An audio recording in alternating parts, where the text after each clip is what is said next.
Hello everyone, welcome to the Lakshmi Kanta competitive classes and subscribe to my channel for preparation of competitive exams.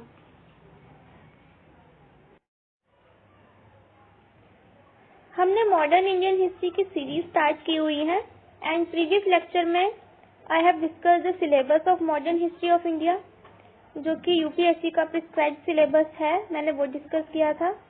And simultaneously मैंने modern history of India की introduction दी थी। And now we will start with the 18th century. Modern history हमारी 18th century से start होती है with the decline of Mughal empire. तो इससे हम स्टार्ट करेंगे। तो 18th सेंचुरी को थीम वाइज हमने 3 फेजेस में डिवाइड किया है, that is first phase, mid phase and second half वाला जो फेज है। तो first half of 18th century में क्या हुआ था, मुगल एम्पायर का डिक्लाइन हो गया था। ठीक है, अब जब मुगल एम्पायर का डिक्लाइन हुआ तो फिर ऑटोनमस स्टेट्स और रीजनल पावर्स राइज हुई। एंड फिर मुगल एम्पायर के डिक्लाइन होने के बाद इसकी अपॉर्चुनिटी किसने ली थी, ईस्ट इंडिया कंपनी ने। And East India Company second half of 18th century में एक ट्रेडिंग कंपनी से पॉलिटिकल पावर में ट्रांसफॉर्म हो गई। ठीक है, तो इस फेज में ब्रिटिश सुप्रीमेसी का राइज हुआ था। एंड हमने इस वीडियो में फर्स्ट फेज डिस्कस करना है, that is theme 1, decline of Mughal empire, that is 1707 to 1857। 1707 में औरंगजेब की डेथ हुई थी। एंड वी ऑल नो कि औरंगजेब जो था लास्ट मुगल एम्परर था। एंड औरंगजेब की डेथ के बाद ही वैसे तो वर्चुअली मुगल एम्पायर का डिक्लाइन हो गया था, बट उसके बाद भी क्या कॉजेस रहे एंड जो लेटर मुगल रूलर्स थे उनके बारे में हम डिस्कस करेंगे। तो फर्स्ट औरंगजेब है। औरंगजेब जो लास्ट मुगल एम्परर था, जिसका टाइम पीरियड 1658 टू 1707 था। And he assumed the title Alamgir, that is world conqueror, विश्व को जीतने वाला। उसने ये औरंगजेब ने टाइटल अडॉप्ट किया था। एंड औरंगजेब के टाइम पे मुगल एम्पायर बहुत ही वास्ट एम्पायर था। एंड इतना वास्ट था कि मैनेजेबल लिमिट्स के भी बियॉन्ड था। उसको मैनेज करना बहुत ही डिफिकल्ट टास्क हो चुका था, because it was very vast. And vast होने की वजह से सेंटर वीक हो गया। You can see in the map कि औरंगजेब के टाइम पे जो मुगल एम्पायर था वो काबुल से, नॉर्थ में काबुल से साउथ में तंजावुर तक एक्सटेंड कर रहा है। एंड ईस्ट में भी ये पाकिस्तान वाला सारा एरिया, गुजरात एंड फिर बांग्लादेश, नॉर्थ वेस्ट और टू ईस्ट एक्सटेंट में बांग्लादेश तक एक्सटेंड कर रहा है। ठीक है, तो इतना बड़ा ये पिंक वाला सारा एरिया मुगल एम्पायर के अंडर था during the rain of Aurangzeb. तो जब इतना बड़ा एम्पायर होगा तो एक रूलर के लिए इसको मैनेज करना बहुत ही डिफिकल्ट टास्क हो जाएगा। तो इसका सेंटर इसलिए वीक हो गया था। और मुगल एम्पायर के डिक्लाइन होने का एक कारण ये भी था कि औरंगजेब ने intolerant socio religious policies adopt की थी। मीन्स हिंदूज के लिए उसने जेजिया इम्पोज कर दिया था फिर से। मीन्स कि जो नॉन मुस्लिम सब्जेक्ट्स पे पिलग्रिमेज टैक्स लगता था वो टैक्स दोबारा से लगने लगा। वो इनटॉलरेंट था लोगों के लिए, स्पेशली हिंदूज के लिए या नॉन मुस्लिम सब्जेक्ट्स के लिए। ठीक है, फिर नेक्स्ट है डेक्कन पॉलिसी। डेक्कन पॉलिसी में डेक्कन का जो ऐसा मतलब कहते हैं कि Deccan ulcer prove to be as fatal to the Mughal empire as the Spanish ulcer was to the latter to the Napoleonic empire. Deccan ulcer बहुत ही फेटल साबित हुआ था औरंगजेब के लिए। डेक्कन में क्या था कि मराठास का इन्फ्लुएंस बहुत ग्रो कर रहा था, और दूसरा जो शिया किंगडम्स थे डेक्कन में उनका भी एटीट्यूड रिबेलियस था। तो Aurangzeb came to Deccan in 1682 in order to curtail the growing influence of the Marathas and the rebellious attitude of the Shia kingdom of Deccan like Golconda and Bijapur. Aurangzeb ने ऐसा भी सोचा था कि अगर गोलकोंडा और बीजापुर को जीत लिया जाए तो मराठास के इन्फ्लुएंस को काफी एक्सटेंट तक कम कर सकते हैं। तो बीजापुर और गोलकोंडा के स्टेट्स को उसने जीतने का सोचा, और ताकि मराठा के इन्फ्लुएंस को कम किया जाए और मराठा को हराया जा सके। So that is why he came to Deccan in 1682 and Deccan में ही औरंगजेब की डेथ हो गई थी 1707 में। ठीक है, इसीलिए कहते हैं कि Deccan ulcer was very fatal to Aurangzeb, क्योंकि यहाँ पे ही औरंगजेब की डेथ हुई थी and Mughal empire was declined. ठीक है, अब औरंगजेब की डेथ के बाद वैसे वर्चुअली तो डिक्लाइन हो ही गया था, लेकिन फिर भी 150 साल तक मुगल एम्पायर का एज अ फिक्शन ब्रिटिश ने अलाइव रखा था, और 12 मुगल रूलर्स इमर्ज हुए जिनको लेटर मुगल्स कहते हैं, and they followed one another in quick succession. तो बहुत ही क्विक सक्सेशन में ये आए और गए। इनमें सिर्फ 2-3 ही हैं जिनका टाइम पीरियड थोड़े ज्यादा टाइम का रहा, नहीं तो ये आए और गए बहुत ही कम टाइम पीरियड में। किसी का रेंज 4 साल का, किसी का 5 साल का, किसी का 1 साल का ही था। तो 12 मुगल रूलर्स इस तरह से आए, जिसमें लास्ट बहादुर शाह जफर था। एंड 1857 की जब रिवोल्ट हुई, जिस टाइम बहादुर शाह जफर मुगल रूलर था, जो कि लास्ट मुगल रूलर था, उसके बाद तो मुगल एम्पायर कम्प्लीटली डिक्लाइन हो गया था, क्योंकि बिकॉज वो रिवोल्ट सक्सेसफुल नहीं हुई थी। ठीक है, लेटर मुगल्स की अगर बात करें तो फर्स्ट लेटर मुगल था बहादुर शाह 1 या मुअज्जम शाह आलम, जिनका टाइम पीरियड था 1707 टू 1712। एंड औरंगजेब की डेथ के बाद क्या हुआ कि war of succession broke out among his 3 sons, जिसमें जो एल्डेस्ट सन था औरंगजेब का बहादुर शाह या प्रिंस मुअज्जम, उसने ही defeated and killed the other 2। जो दूसरे 2 भाई थे मोहम्मद आजम एंड कामबख्श, उनको हरा के he killed them and emerge victorious and he ascended the throne of Delhi.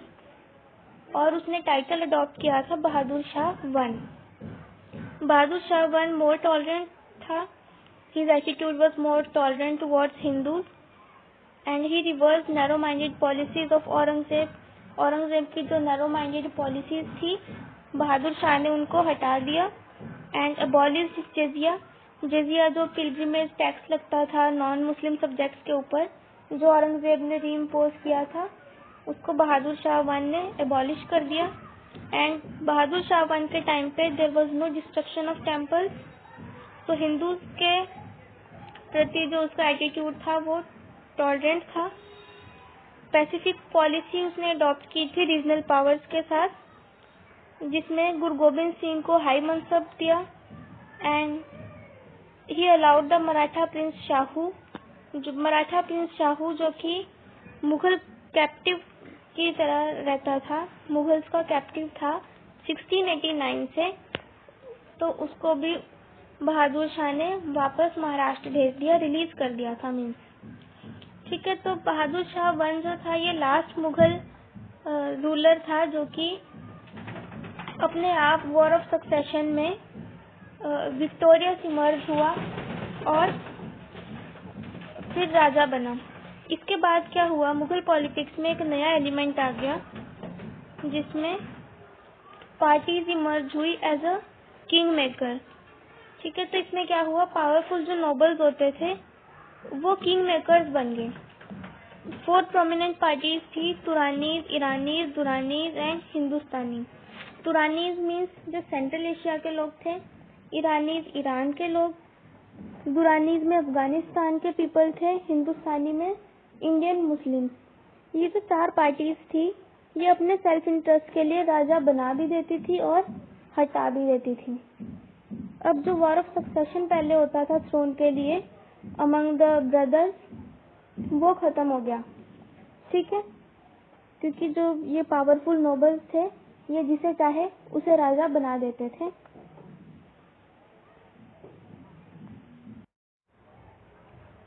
अब जुल्फिकर खान जो कि ईरानी पार्टी का एक पावरफुल नोबल था, उसने जहांगीर शाह को मुगल थ्रोन पे बिठा दिया। अब Jahangir Shah became the Mughal ruler, the Mughal emperor with the support of Zulfikar Khan.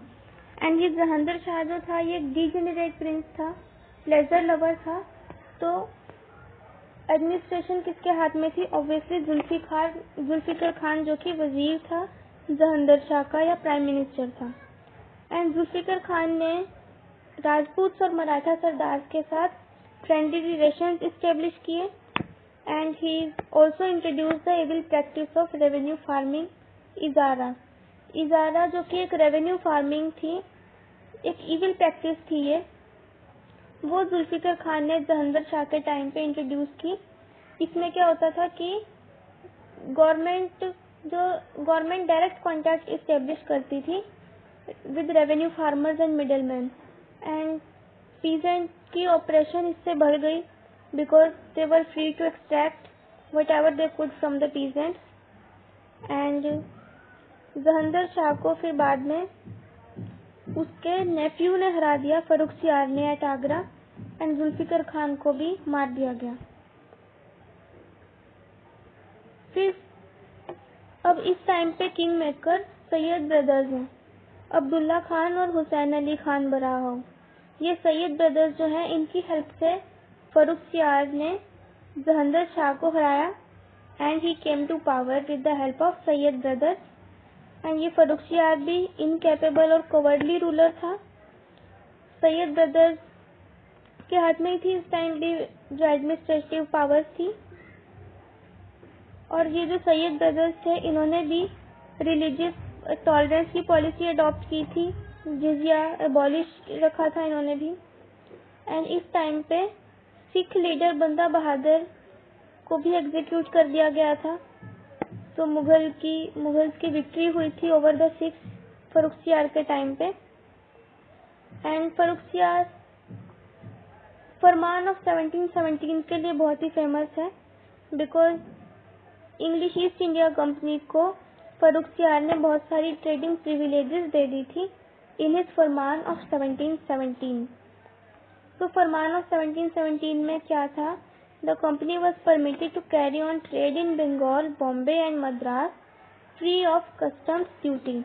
Means की ईस्ट इंडिया कंपनी ट्रेड कर सकती है बंगाल, बॉम्बे एंड मद्रास में और कोई कस्टम ड्यूटी, कोई टैक्स नहीं लगेगा। एंड कंपनी को अपने कॉइन्स मिंट करने की परमिशन भी दी थी और फर्दर कैलकाटा को फोर्टिफाई करने की भी, और दस्तक इशू कर दिए थे for the movement of goods for trade. तो उनको पासेस इशू कर दिए थे, दस्तक, जो कि बाद में कंपनी ने मिसयूज भी किए थे। ठीक है, तो Sayyid killed Farrukhsiyar with the help of Peshwa Balaji Vishwanath. अब जब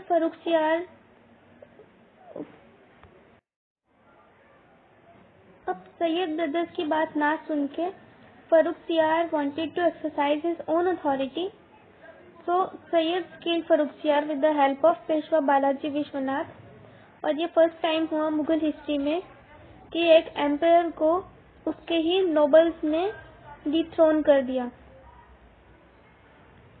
ठीक है, एंड नेक्स्ट जो फर्रुखसियार के बाद दो मुगल रूलर्स हुए, रफी-उद-दराजत एंड रफी-उद-दौला और शाहजहां टू। ये दोनों 1719 में बहुत ही क्विक सक्सेशन में हुए। They ruled for a shortest period. And Rafi-ud-Darajat ये तो इन ट्यूबरक्लोसिस हो गई थी, he died of tuberculosis. And Rafi-ud-Daula या शाहजहां टू जो था, ये ओपियम एडिक्ट था and he died of dysentery. Fine. अब सैयद ब्रदर्स ने मोहम्मद शाह को इंडिया का एम्परर बना दिया। मोहम्मद शाह के टाइम पे जो कुछ नोबल्स थे, मिनिस्टर्स थे, निजाम उल मुल्क और मोहम्मद आमीन खान, इन सब ने ये सोचा कि अगर सैयद ब्रदर्स एक एम्परर को मार सकते हैं तो हमारी नोबल्स की तो कुछ सेफ्टी है ही नहीं। तो इस टाइम पे मोहम्मद शाह खुद भी अपने आप को फ्री करना चाहता था from the control of Sayyid brothers, and he was succeeded. And in 1720 Mohammad Shah ने निजाम उल मुल्क के साथ मिलकर he killed the Sayyid brothers. और ये जो मोहम्मद शाह था, ये भी एक वीक माइंडेड और फ्रिवलेस ही था। He came to be known in Indian history as Mohammad Shah Rangila because of his fondness for wine and women. And अब इस टाइम पे जो कुछ पावरफुल नोबल्स थे उन्होंने भी अपनी semi independent states carve out करनी स्टार्ट कर दी, ऑटोनमस स्टेट्स बना ली अपनी अपनी। जैसे मुर्शिद कुली खान ने बंगाल में 1717 में अपनी एक ऑटोनमस स्टेट बना ली। फिर सादत खान ने अवध को अपनी सेमी इंडिपेंडेंट स्टेट बना लिया, और निजाम उल मुल्क जो था वो 1724 में हैदराबाद चला गया और वहाँ पे अपनी एक ऑटोनमस स्टेट बना ली। ठीक है। नेक्स्ट है Ahmad Shah. Ahmad Shah was the son of a public dancing girl, and जो एडमिनिस्ट्रेशन था वो उसकी मदर के कंट्रोल में था, उधम भाई के। और उधम भाई was also of a poor intellect, and she ruled with the help of Javed Khan, a notorious eunuch. And in 1754, Ahmad Shah was deposed by Imadul Mulk with the help of Maratha chief Sadashiv Rao Bhau. So 1754 में इमादुल मुल्क ने मराठा जो chief थे सदाशिव राव भाऊ, उनकी help लेके अहमद शाह को भी depots कर दिया। फिर इमादुल मुल्क ने आलमगीर II को रेज किया थ्रोन के लिए, और 1754 में he was made the king, and in 1759 he was also killed by his वजीर इमादुल मुल्क। इमादुल मुल्क ने फिर आलमगीर II को भी डिपोज कर दिया और किल कर दिया 1759 में। फिर शाहजहां III आए।